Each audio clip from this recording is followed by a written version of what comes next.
Welcome Facebook. Welcome YouTube. Well, we're about to welcome YouTube, I believe. Or is YouTube on? YouTube's on too? Awesome.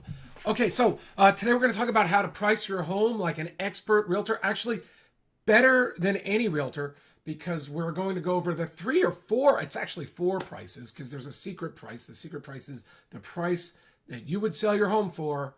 And I'm going to ask you to write it down and not share it with anybody. But the three prices besides that price, we're going to talk to you today about how to derive at least some of those prices using free online tools. And if the data is good, you can probably arrive at better prices than realtors. And if you can't, we'll talk about that too. Okay, so let's start. Let me, I don't even know why it's showing that. That's what we want to talk about. Okay, so the first thing that we want to talk about is the fact that I think you either want to start with a CMA price, which is the fair market value price, the realtor price, sort of the price that the lenders will arrive at after an appraisal, the price your home should sell for given the recent sales and probably the current market context. And why the current market context can matter is because if the price has been going up and there's no home for sale, and the buyers want to live in your area, it's a desirable area, they might pay up. You need to understand that. Other times, and this is probably more apropos, prices are going up, you see some great sales, some of those homes might have been better, some are worse. My sellers and family members, myself, were like, well, maybe I can get that price, or even better, but in reality, like 2 or 3 homes that are superior in size or view or location or amenities are above your home, and they're just 30 or 40,000 up, putting a limit on how high your home could actually go with the average home seller. And that's what we're talking about when we're pricing. We're talking about, average home buyer. We're talking about probabilities. There's always that 1% person who will love to overpay for your home because it's right next door to a family member, or there's some other reason they're not price sensitive. But we're talking about probabilities. Really, that's all we should be talking about. There's always exceptions, and you can play for the exceptions, but it gets more difficult. Okay, so that's the roundup. Let's talk about the first thing. I know this is going to tick off people, but I don't see how you can sell your home. In fact, you can turn it into a positive without checking what some of the buyers out there will do before they even consider looking at a home. And that is going to the online pricing resources. You've got Zillow, you've got Realtor.com, you've got Trulia, which is now like Zillow. I don't even know if Trulia gives exact prices anymore. I don't think they do. I think they just refer you out to agents. You might go to Redfin, but you have to be aware of where those online pricing tools are and how they impact you. Now, these are the buyer tools, right? I'm also going to talk about a bank tool in 1 second. But you want to go in there and see what those tools are saying. And if they're all within a few $10,000, $15,000 of you, you have to start saying, well, what am I doing, or what's special about my house that these prices are wrong? They're not fair market value. And let's say you know that by looking at them, they're all looking at 3 or 4 most recent sales, and those homes didn't have your view, they weren't fixed up like yours, and you know your home would appraise higher. In which case, when you're selling your home, you're going to have to be prepared to distinguish why your home is superior to those online sites. Now, the next thing you're going to have to worry about in terms of pricing, we're all going over fair market value now. We're going to get to maximum home price next. The next thing you have to worry about is what the banks think, the lenders think of your home, because most of you are going to be selling your home to people who probably have to get a bank loan. And even then, even a lot of cash buyers still want their home appraised. So the next thing you're going to have to do is figure out what the banks are looking at. The banks are looking at appraisals, and the banks' appraisers are also, by the way, looking at those online tools. I know I've talked to them. They don't want to be totally out of the ballpark. They want to be explained why it's different. And what I've been using for years, and realtors in San Diego have been using for years, is a pricing tool by CoreLogic. I think it's by far the best tool in the market, although not perfect. I pay a premium. It could be free. I pay a premium of it so I can provide it to clients, and you can access it at winnerscheck.com/value. Now, or if you, I'll have to monitor this. If you put type in value if you're seeing this on Facebook or somewhere else, type in value, and I'll try to respond. I'll place a link in there, whatever we have to do. So type in value. In Facebook, I guess eventually I'll have a messenger bot that just will, bring it up, ask you if you're looking for a home value, and then boom, send you the link. That's not ready yet. You just need to go to you need to go to winnerscheck.com/value. Now, this is the CoreLogic app. It's the most accurate on the market. I know realtors who use it all the time when doing CMAs for people. I know CoreLogic talks about how the banks they widely use their tool for valuations. Now, so these establish a baseline. What you're essentially doing is you're getting the price per square foot value of your home using the apps. And if it's a good value, if it works with what you're thinking, great. If not, you need to be prepared to distinguish it when you or your agent is going to have to explain to the buyer's lender why your home is superior to what these apps are telling you. You're going to have to think like an appraiser. I have another video on what appraisers do. Appraisers do have a comp method, a replacement method, a cost method. But really, you have to consider when you're selling your home, it doesn't matter if you put $100,000 into your backyard if it's only really worth 20 or 30, because after that, you're in a different home pricing structure. You're a better home, so you're limited. So I think everybody understands you don't get dollar for dollar back out on improvements. In fact, that's one of the things you're trying to do when you're improving. You're trying to say, if I put 10,000 in, will I get at least 10,000 out? Otherwise, it doesn't make sense. And that's one of the next videos.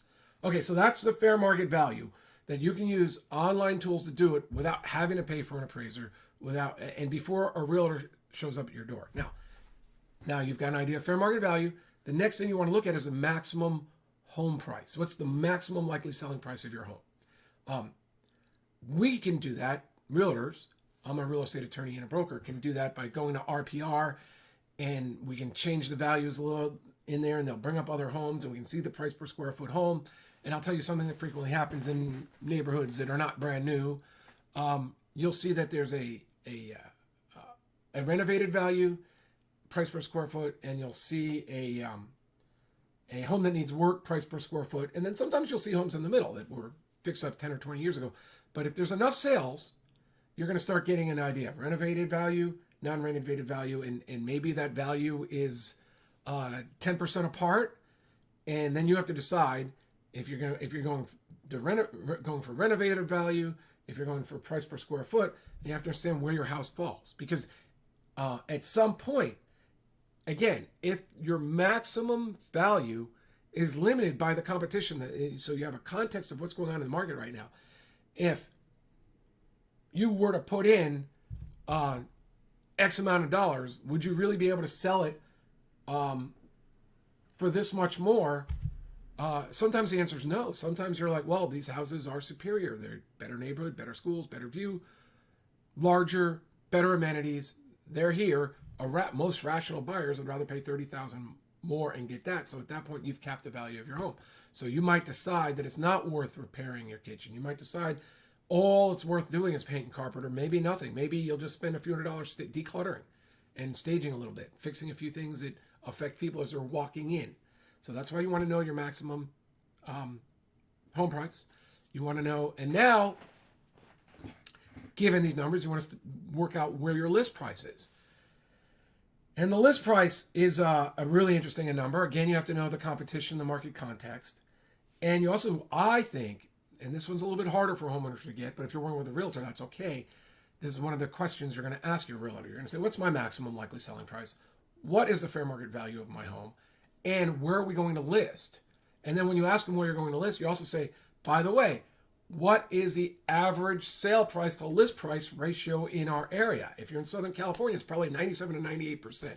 Parts of Northern California could be like 110% at times. And that's what you need to know. Are prices going above and below? So if your realtor comes back and says, first of all, it makes your realtors think. When you ask these questions, you're gonna determine which realtors think well, which realtors can think in big picture systems and context, which realtors can communicate well. Super massively important. And I have a video You can, if you go to winnerscheck.com/, I'll have a video on questions you have to ask your listing agent lined up next. Maybe you'll even see it on YouTube or Facebook. But the that question is, where are we going to list, given that homes sell for 98% of the list price in California is critical. And at that stage, that's when we talk about agent selection and method selection for getting you top dollar for your home.